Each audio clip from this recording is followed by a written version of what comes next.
అప్పటి రోజులు వేరు, ఇప్పటి రోజులు వేరు అత్తయ్య గారు. చదువుకోవాలి, స్థిరపడాలి, ఆ తర్వాతే పెళ్లి. నిజమే అనుకోండి, కానీ నా ఆరోగ్యం బాగోలేదు. తొందరగా పెళ్లి చేస్తే నా బాధ్యత తీరిపోతుంది కదా అని. రాధ వాళ్ళ అమ్మా నాన్నేమో రాధ పెళ్లి గురించి అడుగుతుంటే మేడం వాళ్ళు మున్ని గురించి అనుకుంటున్నారు. ఇదే కన్ఫ్యూజన్ ఇలాగే ఉంటే బాగుండు.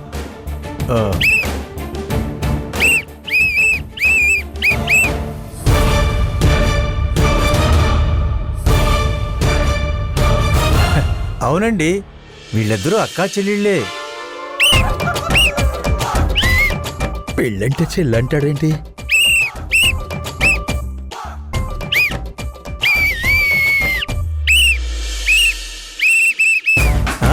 పెళ్ళా?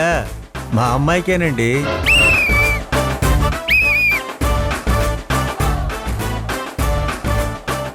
ఒరే బడుతా, నోరు మూసుకోమని చెప్పాను కదా. వాళ్ళ అమ్మాయికే పెళ్ళని చెప్తుంటే అర్థం కావడం లేదా?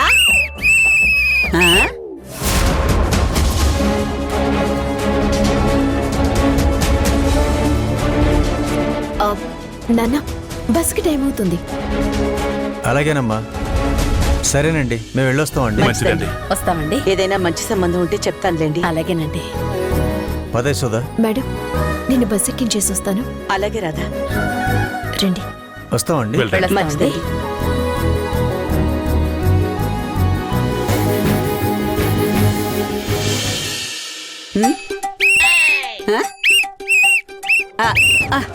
నీ గోల పెట్టరా మాధవి, వీడిని లోపలికి తీసుకెళ్ళు. మీరు లోపలికి పదండి. అయ్యో రామ, ఏంటో వీడి గోల. అమ్మయ్యా, ఎక్కడ మన పెళ్లి విషయం బయటపడుతుందోనని ఓ టెన్షన్ పడ్డాం కదా. మీ అమ్మ నాన్నని వెళ్ళిపోయారు, ఇప్పుడు రిలీఫ్గా ఉంది కదా. అవును, రిలీఫ్గానే ఉంది. కానీ గ్యాప్ ఇచ్చావా, వచ్చిందా? గ్యాప్ లేకుండా నేను కొట్టాలనుంది. ఇది టూ మచ్. ప్రాబ్లం మొత్తం సాల్వ్ అయింది కదా. హ్యాపీగా ఉంటావు అనుకుంటే కొడతానంటావేంటి? ఇది అన్యాయం కదా.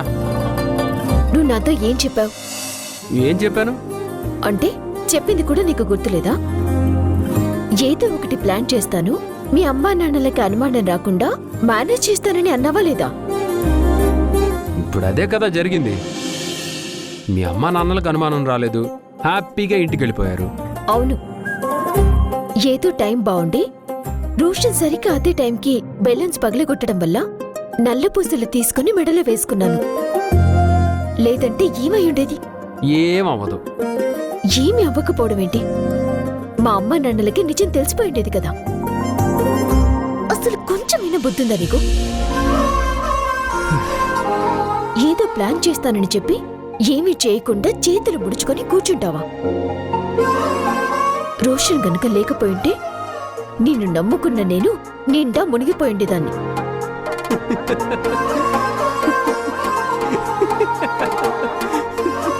నేనిన్ని మాటలన్నా నవ్వుతున్నావా? సిగ్గులేదా నీకు? నీకు నిజం తెలియక. ఏంటి? అసలు ఏం జరిగిందో నీకు తెలియదని అంటున్నా. రోషన్ సరిగ్గా నల్ల పూసల టైంలోనే బెలూన్స్ ఎందుకు పేల్చాడు? కొంచెం ముందు పేల్చొచ్చు, లేదంటే తర్వాత పేల్చొచ్చు. సరిగ్గా అప్పుడే ఎందుకు పేల్చాడు? చెప్పాను కదా, మన అదృష్టం అది. కాదు, మన అద్భుతమైన ప్లానింగ్ అది. నువ్వు ప్లాన్ చేసావా? మరి ఎస్, మనమే. రోషన్తో ఆ సెటప్ పెట్టించి కరెక్ట్గా అదే టైంకి బ్లాస్ట్ చేయించింది మనమే. బావా, అరే అడుగు, వచ్చాడు. నువ్వు చెప్పినట్టే చేశానా బావా? రే, ఎరగదీసేవరా బామ్మర్ది. కానీ ఆ బలూన్స్ లో కలర్స్ పెట్టి, ఫ్లవర్స్ పెట్టి సరిగ్గా మీద పడేలా బ్లాస్ట్ చేయటం కాన్సెప్ట్ అదిరిపోయింది బావా. కాన్సెప్ట్ ఎంత అదిరిపోయినా ఎగ్జిక్యూట్ చేయడం చాలా ఇంపార్టెంట్ కదా బామ్మర్ది. నువ్వు కరెక్ట్గా టైం అంటే టైంకే బ్లాస్ట్ చేసేసావు. నువ్వు కరెక్ట్గా చేస్తావు నాకు తెలుసు బామ్మర్ది, ఎందుకంటే నువ్వు మంచి ఆర్టిస్టు కదా. నీ టైమింగే టైమింగ్. థ్యాంక్స్ బావా. అంటే ఇదంతా నీ ప్లానేనా? నీకేమన్నా డౌటా? మరి ముందే చెప్పొచ్చు కదా. ఇది చెప్దామనే వచ్చా, ఆ ఛాన్స్ ఇవ్వకుండానే ఓ మొదలు పెట్టేశావు. అంటే నువ్వు ప్లాన్ చేస్తున్నావని అస్సలు ఆలోచించలేదు. అందుకే తిట్టేశాను. చా, మీ ఆడవాళ్ళందరికీ అలవాటే కదా, ఆలోచించడంలో ఒక నిమిషం వెనకుంటారు, ఆవేశపడ్డంలో ఒక నిమిషం ముందుంటారు. ఆ, సారీ పర్వాలేదులే. Sorry sorry. మీ ఆడవాళ్ళు తిట్టడం, తర్వాత సారీ చెప్పడం అవన్నీ కామనే కదా. Sorry sorry sorry.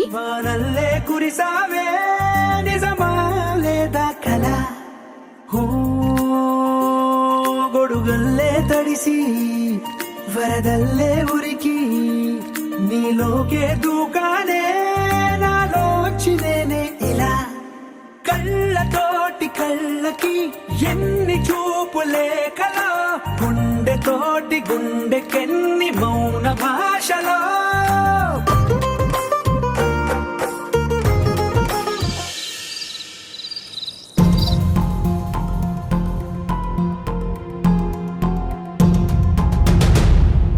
Bhramaramba గోడౌన్లో bomb పేలడం ఏంటి?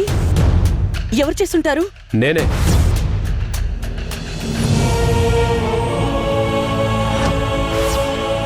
ఏ రుజువులు లేవు కాబట్టి తప్పించుకుంటుంది. అంతకన్నా పెద్దగా ఏం ప్లాన్ చేయాలా అని ఆలోచిస్తుంది.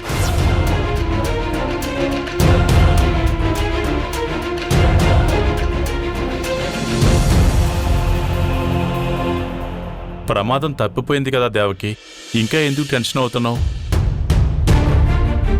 నేను టెన్షన్ పడుతుంది తప్పిపోయిన ప్రమాదం గురించి కాదండి, ఆ ప్రమాదం వెనుకున్న భ్రమరాంబ ఆలోచనల గురించి. బాంబు గురించి మనోహర్ తెలుసుకోబట్టి ఆ రాధా మనోహర్లు ఆలోచించి భ్రమరాంబ వాళ్ళ గోడౌన్లో పెట్టబట్టి సరిపోయింది. లేదంటే ఇన్నాళ్ళు సంపాదించుకున్న ఇన్స్టిట్యూషన్ పేరు మొత్తం చెడిపోయి ఉండేది. Correct madam. స్టూడెంట్స్ విషయంలో మనం కేరింగ్గా ఉండట్లేదన్న చెడ్డ పేరొచ్చి మన ఇన్స్టిట్యూట్కి ఒక మచ్చ ఉండిపోయి ఉండేది.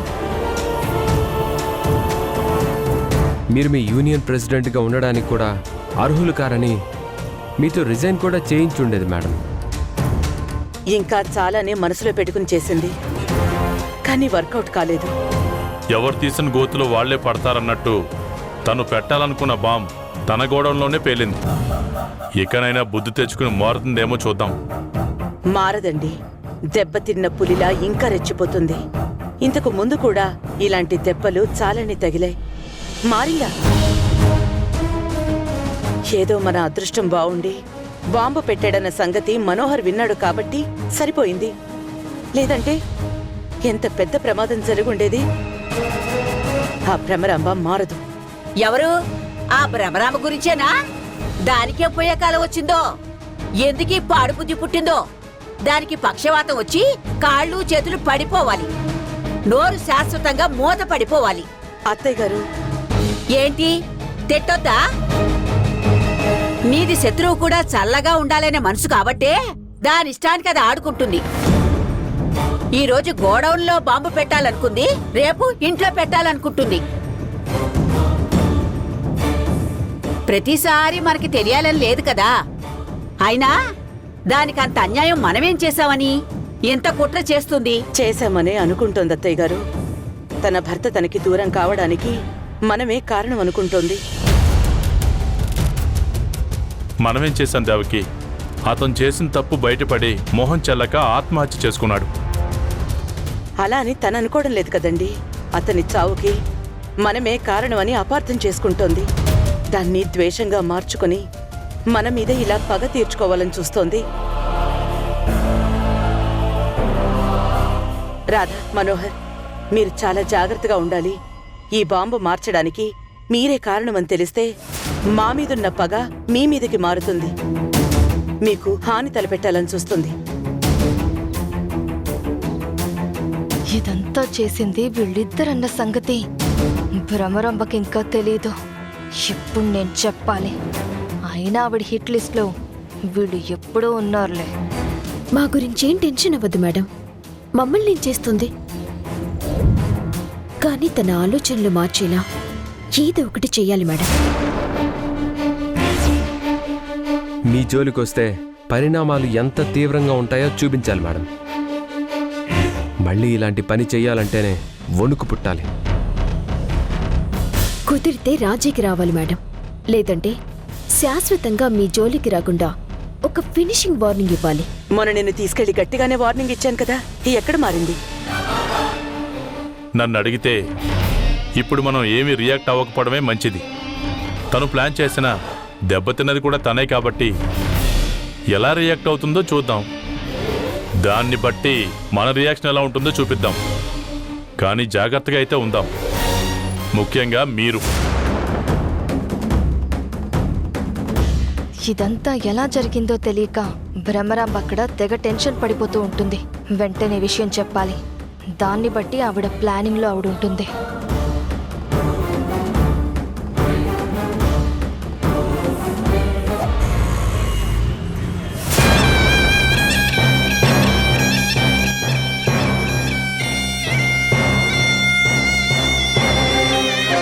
ఈ రోజు ఉదయం జరిగిన అగ్ని ప్రమాదంలో భ్రమరాంబ ఇన్స్టిట్యూట్ కి సంబంధించిన ఒక గోడౌన్ పూర్తిగా దగ్ధమైంది.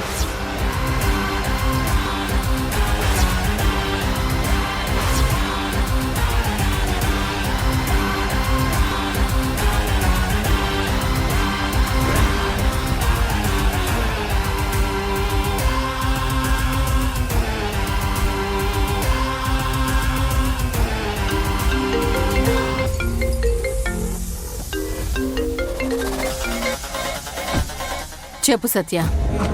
సారీ మేడం, ఇలా జరుగుతుందని అస్సలు ఊహించలేదు. పాపం మీకు చాలా ఎక్కువ నష్టం జరిగినట్టుంది కదా మేడం. నష్టం గురించి ఆలోచించడం లేదు సత్య. దేవకిని దెబ్బతీసే ఛాన్సు ఈసారి కూడా మిస్ అయింది కదా, దానికోసం బాధపడుతున్నాను. వాళ్ళు దేవకి గోడౌన్లోనే బాంబు పెట్టామంటున్నారు సత్య, కానీ నా గోడౌన్లో ఎలా బ్లాస్ట్ అయిందో అర్థం కావడం లేదు. ఎక్కడ తేడా వచ్చిందో తెలియట్లేదు. దీనంతటికీ కారణం ఆ రాధా మనోహర్లే మేడం. ఏంటి? అవును మేడం, మీరు డబ్బులు ఇచ్చిన వాళ్ళు కరెక్ట్ గానే బాంబు పెట్టారు, కానీ ఎవరు చేస్తుంటారు? నేనే. మన గోడౌన్లో పెట్టిన బాంబులు తీసేసి భ్రమరాంబ గోడౌన్లో పెట్టాను.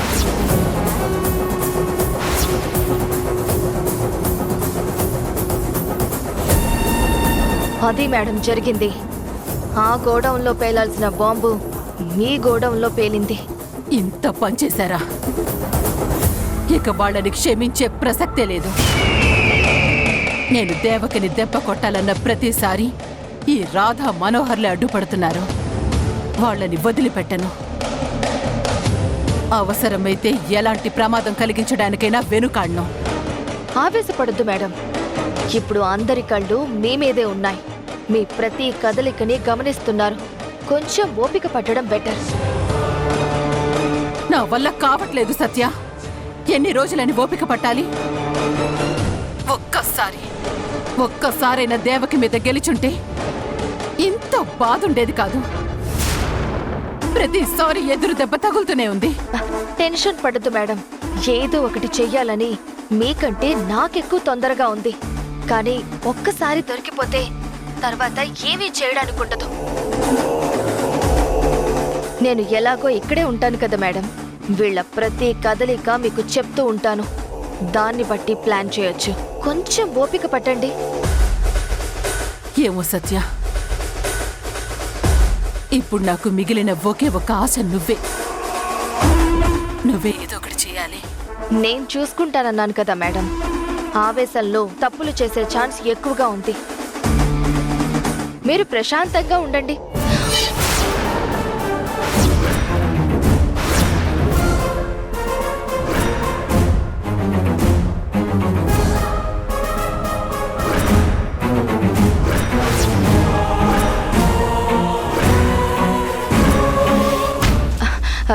సరే నేను మళ్ళీ ఫోన్ చేస్తా.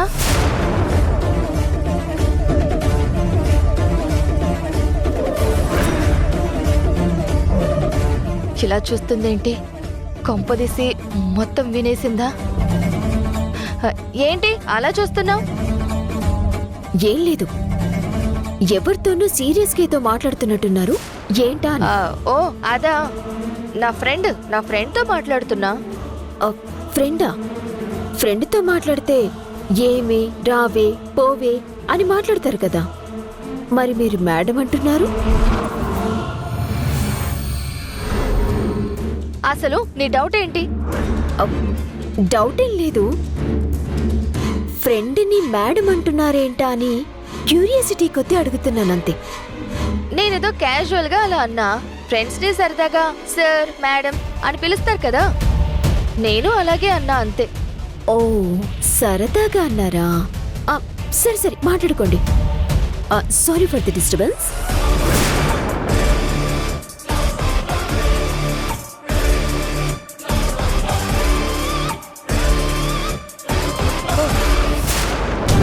దీనికి రోజు రోజుకి నా మీద అనుమానం పెరిగిపోతుంది. భ్రమరాంబ గారు అన్నట్టు ఏ ఆపద కలిగించైనా అడ్డు తొలగిస్తే గాని నాకు మనస్సు అంత ఉండదు.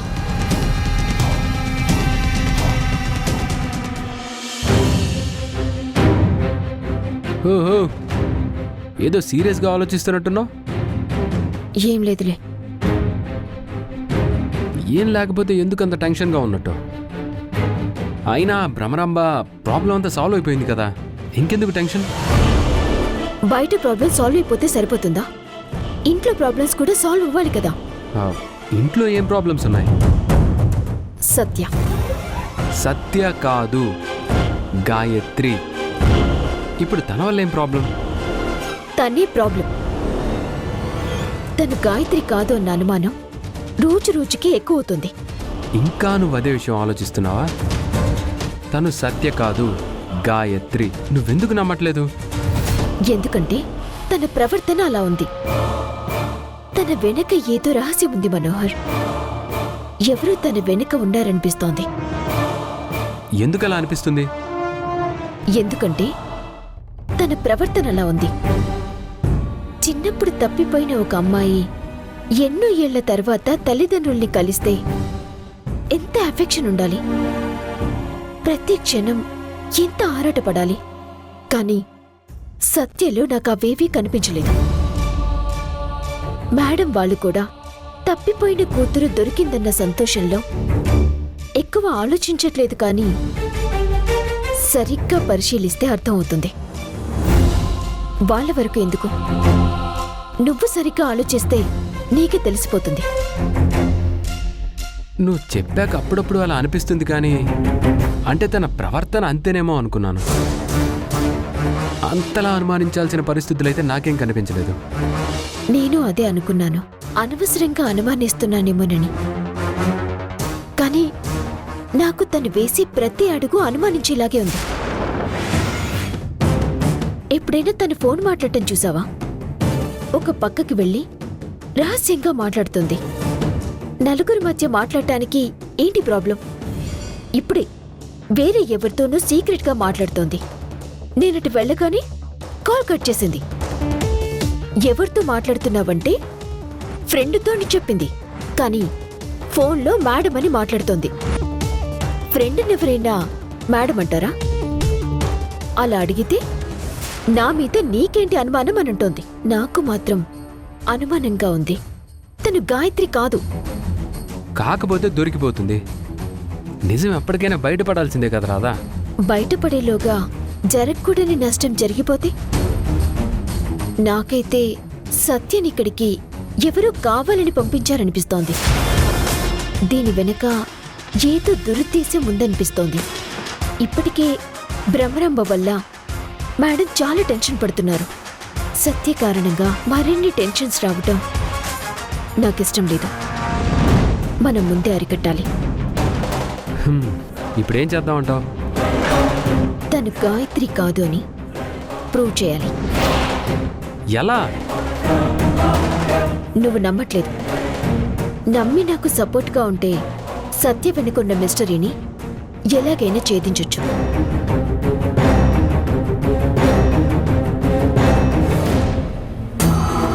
నువ్వు ఇంతలా చెప్తున్నావు అంటే ఆలోచించాల్సిందే. సరే, సపోర్ట్గా నేనుంటా, కానీ ఎలా కనిపెట్టడం? అసలు సత్య చిన్నప్పటి నుంచి ఎక్కడెక్కడ చదివిందో అక్కడ ఎంక్వైరీ చేస్తే ఏదైనా క్లూ దొరికే అవకాశం ఉంది కదా. అయితే తను ఎంబీఏ చేసింది కదా, ముందు అక్కడికి వెళ్ళి ఎంక్వైరీ చేస్తే డిగ్రీ, ఇంటర్, 10th ఎక్కడెక్కడ చదివిందో తెలుస్తుంది. అప్పుడు అన్ని చోట్లకి వెళ్ళి ఎంక్వైరీ చేయొచ్చు. అయితే ముందు ఎంబీఏ కాలేజ్కి వెళ్ళి ఎంక్వైరీ చేద్దాం. ఎస్.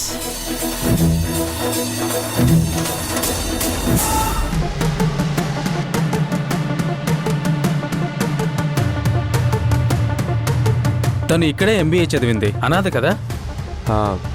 తన డీటెయిల్స్ కావాలి సార్. తన డీటెయిల్స్ మీకెందుకు? తన డీటెయిల్స్ ఇవ్వండి సార్. సత్యని తీసుకెళ్లి మా ఆంటీ ముందు నిలబెట్టి ఆవిడ కళ్ళల్లో సంతోషం చూడాలి. ఒక అనాథని వాళ్ళ అమ్మ దగ్గరికి చేర్చాలని మీ తపన నాకు అర్థమైందమ్మా. తన డీటెయిల్సే కదా, జస్ట్ 2 minutes ఇస్తాను.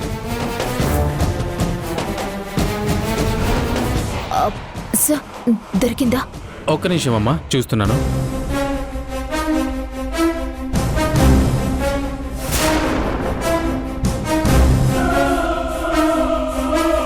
బాబాయ్, సత్య అనే ఒక అమ్మాయి ఉంది కదా, తన గురించి కొన్ని వివరాలు కావాలి. సత్యనా? తన గురించి అడుగుతున్నారేంటి? ఎప్పుడు 12 సంవత్సరాల క్రితం చదివిన సత్య గురించి అడగగానే అలా కంగారు పడుతున్నారేంటి? ఏం చేసింది?